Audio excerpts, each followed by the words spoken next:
Video में बात करेंगे हम लोग कि कायरो एवं फिजियोथेरेपी क्या किस तरह का ट्रीटमेंट है, क्योंकि लोग तो जुड़ रहे हैं, जो लोग वीडियो देख करके जुड़ रहे हैं वो तो समझ रहे हैं, लेकिन इस बात को समझना है कि कायरो सिर्फ अकेले पेशेंट को ठीक नहीं कर सकता है। कायरो के साथ में आपको फिजियोथेरेपी, उसके साथ में जो भी अल्टरनेटिव थेरेपी है, कपिंग थेरेपी, इलेक्ट्रोथेरेपी, एक्सरसाइजेज, ये सारा कुछ करना पड़ेगा। और ये तभी जा करके हम लोग तकलीफ पे पूरी तरह से ठीक कर पाएंगे। सिर्फ कुछ लोग अभी फ़ोन करते हैं तो पूछते हैं कायरो में क्या होता है। थोड़ा फिजियोथेरेपी का एडवांस फॉर्म कायरो है। बाकी एक्सरसाइजेस करनी ही होती है। सब लोग का है कि ऐसा सवाल रहता है कि कायरो कराने से ठीक हो जाएगा। कायरो कराने से इमीडिएटली पेशेंट को आराम मिलने का चांसेस ज़्यादा रहता है। फिजियोथेरेपी थोड़ा कम लेट से काम करता है या तकलीफ पे डिपेंड करता है। किसी कायरो में भी है कि तकलीफ जिसकी जैसी है उस हिसाब से उसको आराम मिलेगा। अगर किसी को डिस्क प्रोलैप्स हो गया है, स्पाइन का PIVD है, या उसको दर्द लंबे समय से रह रहा है, तो उसमें ठीक होने में समय लगता है। मरीज की उम्र कैसी है ये भी बात मायने रखता है। मरीज को और कोई तकलीफ तो नहीं है, जैसे डायबिटिक पेशेंट, उनकी इम्यूनिटी वीक होती है, या ऑस्टियोपोरोसिस किसी को तो नहीं है, तो इस तरह की समस्या रहती है, तो उनमें जाहिर सी बात है कि लेट लगेगा ठीक होने में। कायरो इमीडिएटली आराम, वैसे यंग लोगों में ज़्यादा आराम देता है, जल्दी आराम हो जाता है। और अगर काम लंबे समय से कर रहे हैं और बीच बीच में जो स्टिफनेस ये सब आ जाती है, तो जब तक ये तकलीफ है तब तक तो बड़ा बढ़िया काम करता है। लेकिन अब अगर तकलीफ बढ़ जाती है, उसके साथ में फिजियोथेरेपी को ऐड करना पड़ता है, तो उस हिसाब से ट्रीटमेंट होता है। इसके ये जो मेथड है, ये कंजर्वेटिव अप्रोच अब ट्रीटमेंट का मेथड है, जिसमें कि कायरो भी है। Cairo, cupping therapy, physiotherapy, exercises, manual therapy, electrotherapy, और ये सारा कुछ एक कंबाइन ट्रीटमेंट करने के साथ जो है आराम ज़्यादा होता है। जैसे डॉक्टर के पास जाते हैं दिखाने, एक डॉक्टर अब 4 दवाई लिखता है, तो अब तकलीफ तो एक ही है, 4 दवाई काहे लिखता है। जस्ट ये उसी तरह से है कि सब चीज़ हो रहा है, एक चीज़ और उसमें ऐड ऑन हो गया। ट्रीटमेंट थोड़ा एडवांस है, सीखने का प्रक्रिया एडवांस है। इस तरह से हैंड स्किल अच्छा होना चाहिए। जिसका हैंड स्किल मैनुअल थेरेपी अच्छा होगा वो इस पर करेगा। तो इस लिहाज से जो है जाहिर सी बात है कि चार्जेस जनरल फिजियोथेरेपी से थोड़े ज़्यादा लगते हैं, बट मेरे यहाँ तो जनरल फिजियोथेरेपी से बहुत ज़्यादा चार्ज नहीं लगता है। हमको लगता है कि इंडिया का सबसे सस्ता कायरोप्रैक्टिक ट्रीटमेंट हम करते हैं। और कायरो खास करके जो ट्रीटमेंट है वो इंडिया में सिर्फ कायरोप्रैक्टिक की पढ़ाई ही इंडिया में नहीं होती है। फिजियोथेरेपी की पढ़ाई होती है। फिजियोथेरेपी एक वैलिड है, एक रिकॉग्नाइज है, संस्था है, उसकी सब कुछ एक व्यवस्था के साथ चलने वाली है। तो कायरो जो भी लोग यहाँ कर रहे हैं सब लोग फिजियोथेरेपिस्ट ही हैं बेसिकली। अब एनाटॉमी मजबूत है, मसल पे कमांड अच्छा है, बीमारी को समझने की परख जिसकी ज़्यादा है, बायोमैकेनिक्स अच्छा है, वह मैनुअल थेरेपी के द्वारा उसको मैनिपुलेट करके और बीमारी को जल्दी ठीक कर ले रहा है। इसलिए थोड़ा चार्ज ज़्यादा लगता है।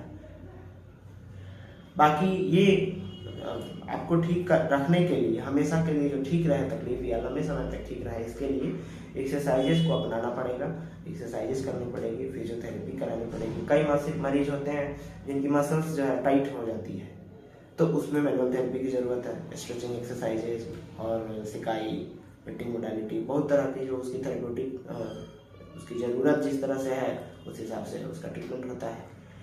वाजिब इलाज, नियर टू परफेक्ट इलाज, दुनिया में परफेक्ट तो कोई नहीं है, फिर भी नियर टू परफेक्ट इलाज। अब तक जितना भी इलाज जोड़ों की तकलीफ़ों के लिए, लाइफ स्टाइल रिलेटेड डिजीज जो ये हमारी है जोड़ों की संबंधित, बैक पेन, नी पेन, पीठ का दर्द, अपर बैक का आजकल पेन होने लगा है लैपटॉप पर लंबे समय तक काम करने की वजह से लोगों को।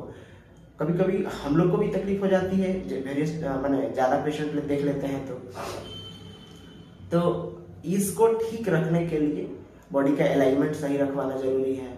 कायरो लेना अच्छा चीज़ है, जो भी लोग काम कर रहे हैं उसके साथ साथ एक्सरसाइजेस करना, योगा को ऐड ऑन करना, थेरेपी जो भी है सबको कराना, ये सब कुछ एक बहुत ही जोड़ों की तकलीफों के लिए, अन्य बीमारियों का तो नहीं कह सकते हैं, लेकिन जोड़ों की तकलीफ के लिए, क्योंकि हम काम जोड़ों की तकलीफ पे करते हैं, पढ़ाई जोड़ों की तकलीफ से संबंधित किए हैं, तो इस लिहाज से जोड़ों की तकलीफ के लिए ये जितना अल्टरनेटिव अप्रोच के साथ हम लोग ट्रीटमेंट करते हैं वो बड़ा बढ़िया है, नियर टू परफेक्ट इलाज है ऑपरेशन से पहले का। ऑपरेशन मरीज को तब कराना चाहिए जब विकल्प उसके पास न हो, तब ऑपरेशन कराना चाहिए।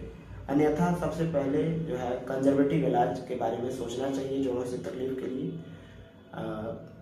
उसके बाद ही अन्य विकल्प को अपनाना चाहिए। और मॉडर्न मेडिसिन के पार्ट में नियर टू परफेक्ट इलाज फिर हम कह रहे हैं ये है, इसको अपनाना चाहिए, इसको करना चाहिए। और अब पैसे और तकलीफ की जो बात है, तो हम लोग इतना में इलाज करते हैं कि मतलब आप सोचिए कि किसी एक डॉक्टर की कंसल्टेशन फीस होती है उसको दिखाने के लिए, और एक्चुअल वो आपका इलाज भी नहीं है, और उस लिहाज से वहाँ जाकर के पैसे खर्च होते हैं।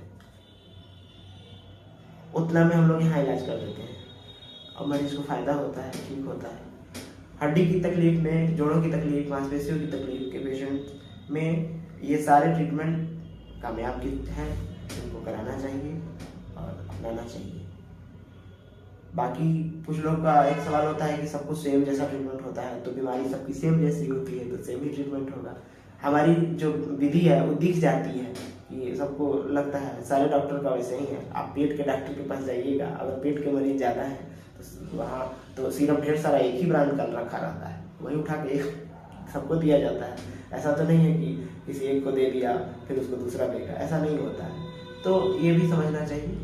और बाकी कई लोग का है कि ये तो पहले जैसे गांव में लोग कराता था वैसा वाला ट्रीटमेंट है, तो पहले जैसा का क्या बात है, पहले तो बहुत कुछ होता था। अब जब पढ़ाई मेडिसिन की नहीं होती थी तो गांव में या अपने देश में जिस तरह से इलाज होता था वो होता था। पर आज के समय में ये है, आज के समय में भी ऑपरेशन करने वाले सर्जन भी हैं, और हम तो ऐसे लोग को भी जानते हैं जो ऑपरेशन करने वाले एक भी अक्षर पढ़े लिखे नहीं है, मैट्रिक पास है, मेडिकल सेक्टर से उनका कोई ताल्लुकात नहीं है, और वो लोग भी ऑपरेशन करते हैं। हम तो ऐसे लोग को भी जानते हैं, और ऐसे लोग मरीज बाकायदा देखते हैं। तो अब आप पे डिपेंड करता है कि आप कहाँ जाते हैं। एक होता है कि ठीक से काम करना, एक होता है काम करना। आप काम किससे कराते हैं, एक वेल एजुकेटेड वेल से कराते हैं या वेल ट्रेंड से कराते हैं, बस यही का फर्क होता है। तो अपनी अपनी बात है, इसमें कुछ कन्फ्यूजन और कुछ बातों को हम बताएं लोगों को जागरूक करने के पर्पज से। बाकी यूट्यूब से लोग जुड़ रहे हैं, आ रहे हैं, समझ रहे हैं बातों को। और सबसे अच्छी बात है कि यूट्यूब बड़ा बढ़िया एक साधन हो गया है। एक कुछ नहीं है, एक मोबाइल को ऑन किया और मेरे पास समय का भी जिस हिसाब से है सब कुछ शेड्यूल है, तो 10 दिन 5 दिन 7 दिन जिसका जैसा टाइम मिला वैसा ही वीडियो बना कर डाल दिया, और अच्छा इसका मैंने जा रहा है, इम्पैक्ट अच्छा जा रहा है। लोग जुड़ रहे हैं, आ रहे हैं, काम करा रहे हैं। ठीक होना नहीं होना भी हो रहा है, किसी किसी में हमारा सक्सेस रेट हम नहीं कहते हैं कि 100% है, 85% सक्सेस रेट है, उस पर हम काम कर रहे हैं। और बाकी मेरी ज़रूरत ना पड़े तो अच्छा, सबसे अच्छा। बाकी सबको थैंक यू।